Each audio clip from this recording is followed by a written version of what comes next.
Hey everybody, before I get started, I just want to mention a couple of ways that you can engage with me on a more personal level. I have a few avenues set up and I keep focusing on one, and I figured why don't I make a short little video talking about all of them real quick before we get into these episodes. So first thing, Patreon. There's a link in the episode description, in every episode description to the Patreon, as well as a video on the feed called Major Announcement that has all the details of what each tier offers and how much they cost. I implore you to check that out. I offer a lot of cool shit for my patrons. Second thing, the Discord channel. There's also a Discord link in the episode description and in every episode description.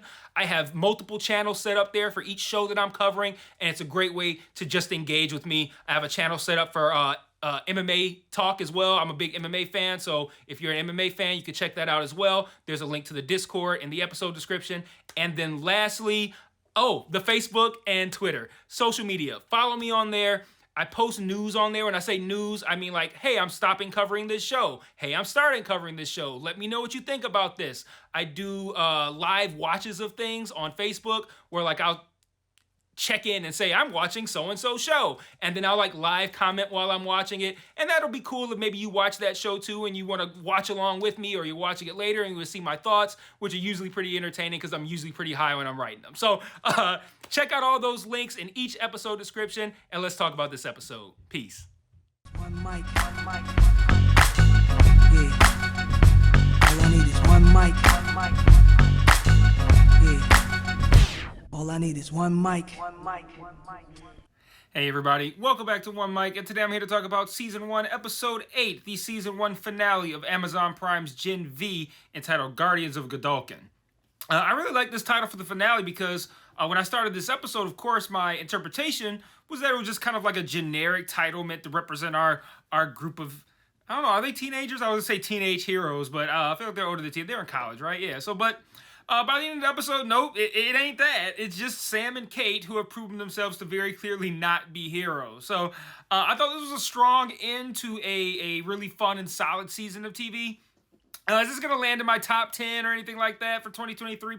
Probably not. But, you know, I looked forward to this show every week. And did I enjoy the time I spent with it? Yeah, I did. And, you know, speaking of time spent, usually if I'm watching a show that's generally a 50, 60 minute, an hour long kind of show, and then the finale is 36 minutes, I get concerned, very concerned. But for whatever reason, I kind of felt safe with this show. Like, I knew that this episode being a short one probably just meant that they were going to get right to it and that there wasn't going to be any fat on this one that needed to be trimmed away, unlike The Changeling, which dropped a 30-minute finale that wasn't worth shit, didn't wrap up shit, and still felt bloated. But I digress. But this episode did what a proper finale should do.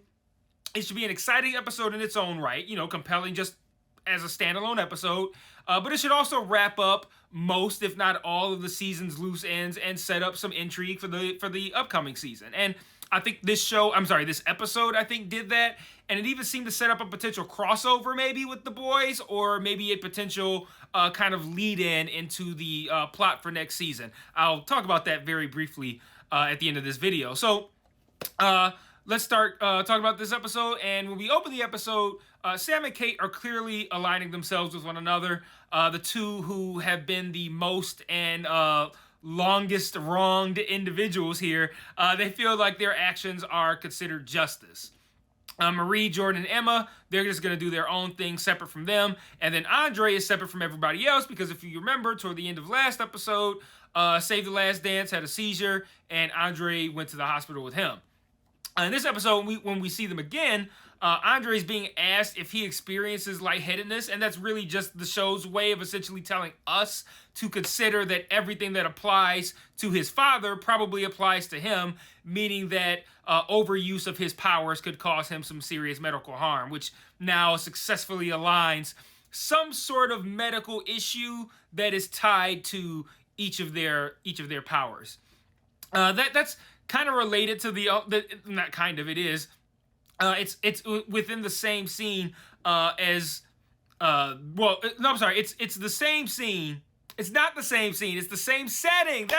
That's the word. It's the same setting, but it's a different scene.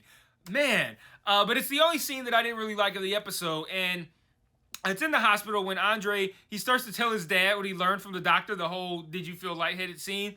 And he starts to tell them about their powers and what he learned from the doctor. He's like, our powers, they're killing, and Save the Last Dance like cuts him off right at that moment, like stop, whatever he said. I just found that to be maddeningly irritating and eye rolling. Like, one, who stops someone at that point? Like, if I'm listening to you and you say our powers, they're killing, like, hey, wait.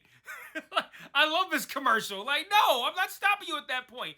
And then also, that point in that statement, the us is so very much implied there that it's still wild that Save the Last Dance managed to get out of that conversation without having received that message. Like, that was just a ridiculous scene to me. And like that, when we talk about like stretching the limitations of credibility, like that scene really did it. Like that was ridiculous. Conversely, though, the best scene I think of the episode happens shortly thereafter when Sam and Kate arrive at the woods and they release all of the kids in the woods who have been experimented on, and they release them to the tune of Rihanna's Desperado, which I thought was a really cool song to have playing. A scene that was particularly haunting given the preponderance of mass shootings that have been taking place at schools and even specifically colleges as of late. So yeah, that was a really great scene. As one of the kids is wreaking havoc, they come across another kid who has this device that we later learn is called, the sonic whistle. And it emits some sort of supersonic sound that only affects the soups, and it paralyzes them in pain. And then this kid, he drops another device into their mouths as they scream that then pops their heads, a la Victoria Newman. And that guy seems like he's gonna be a pretty big problem until Kate literally gets her hands on him and makes him live stream him dropping that device in his own mouth and popping his own head. That was a really cool fucking scene. Let's see, what else? I've been saying all season how I don't particularly care about the relationship between Emma and Sam, and I still don't, but Sam telling her that everything she's done for him was really for herself, I thought that was a pretty effective scene because the show has done, I think, a great job of fleshing out Emma's insecurities. So I thought that was a pretty scathing indictment and a pretty stabber and turn the knife kind of move from Sam. And as a pair, I found them to be fine. I just don't think they really put too much effort into building them into a couple that I care about. Like, I don't care yet. If they keep pressing this, maybe I will next season, but whatever. Let's see. Then we also learned that apparently Emma can cry herself small, and I'm not sure if she's gonna think that's better or worse than vomiting, but I don't know. You would think that that's better, like, oh, crying, that's better than vomiting, but then at least she can vomit on command without having to make herself sad. Like, you'd have to really make yourself sad, like getting devastated by the person that you love. You'd have to make yourself that level of sad to shrink down to that size every time. Like, every time she got to think about a dead family member or some shit. Every time she wants to get small. So, no, I think she might think vomiting's better. Anyway, Kate makes a pretty good and believable full heel/villain turn in this episode as well.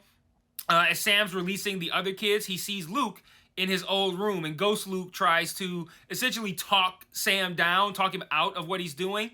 And it leads to this great scene where Kate joins this conversation. And she, of course, she can't see Ghost Luke.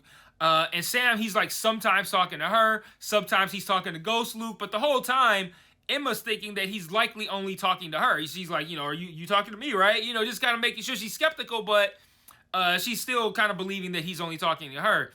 And Sam starts expressing doubt about this whole killing everybody thing. And Kate, of course, extends her hand, her ungloved hand, and offers to essentially make killing motherfuckers a whole lot easier for his conscience. And eventually Sam relents and he allows Kate to touch him, and Kate tells him to feel nothing, which is a pretty sinister and frightening thing for someone like Sam to be told. And I just thought this was a great scene. Particularly for Kate, both the character and for the actress that plays her. I've enjoyed watching that actress kind of take this character on this journey. So I think I feel like I've seen her before, but I remember looking her up, and I don't think I did. But I thought she's been pretty good this season. I'm sorry. We also get treated to a scene from Ashley from The Boys as she tries to figure out a way to calm everything down. She wants to put someone in the 7 as a distraction and even calls and pressures Marie to take down Sam and Kate in exchange for take down all of the kids in exchange for a spot in the 7 and a meeting with her sister. And Marie doesn't go for it, and the episode ultimately culminates with a battle between Marie, Andre, Kate, Sam, Maverick, that's the one who can be invisible, a helicopter, and eventually Homelander. And if I'm being honest, I thought this episode and this sequence could have used a lot more Sam carnage in it, but this was still a pretty cool scene. Marie channels the next level in her abilities in this scene. It's a dope scene where she uses, it was like one of the dead kids' blood to kill another kid that was running toward, kill another kid, that sounds terrible. I gotta stop calling them kids. Kill another suit that was going to this escape helicopter to harm everyone. And then also she pops Kate's arm as Kate's about to touch Sam. So that's gonna be something we want to look into heading into season 2. Kate also makes a comment to Andre during this battle about ending up like his dad that kind of made Andre pause, which then made me pause because it made me wonder if we're supposed to question if Save the Last Dance was being honest, when earlier in the episode he said that he had lied about knowing about the woods in order to protect Andre. Like, is Kate possibly suggesting that that wasn't true, and that Save the Last Dance actually is sinister? Or maybe I was just reading too much into that comment. Who knows? So Homelander arrives toward the end of this fight, and he seems to kill everybody, which felt like the twist of all twists. I'm like, holy shit, this is incredible. But it felt like that for about 4 seconds. We see a story where Marie, Jordan, Andre, and Emma are all dead, and they're the ones accused of having gone on a murder spree. And it was Sam and Kate, the guardians of Godolkin, as the episode title states, who had to save the day. And we find out it's the people who we think are dead, that are watching the news story. They're somehow all still alive, even though it looked very convincing that Homelander killed them. But they're all trapped in what appears to be maybe like an underground hospital room or something like that, in one room together. And then we end the episode with kind of like this mid-credit scene where we see Butcher arriving at the woods, presumably setting up a story arc for either the upcoming season of The Boys, or maybe just for maybe like a crossover between the two. But I'm thinking probably for the next season of The Boys. And I'm guessing is going to look into possibly what happened to the kids, and then maybe also dealing with the virus that Newman now has for the soups. And then also probably dealing with a thing where that's similar to Sam and Kate versus the rest of the kids here, where some of them are going to feel like having this virus and taking out the soups is a good idea, and some of them are going to feel like it's a bad idea. It would be an interesting twist if Mother's Milk is supportive of the killing of the soups thing. But all in all, like I said at the top, pretty strong episode/finale. Fun, did everything it needed to do, including serving up a nice softball for the boys to knock out of the park in the coming months. So I cover the boys on this channel. So if you're still here, I will see you whenever the boys premieres. And until then, peace.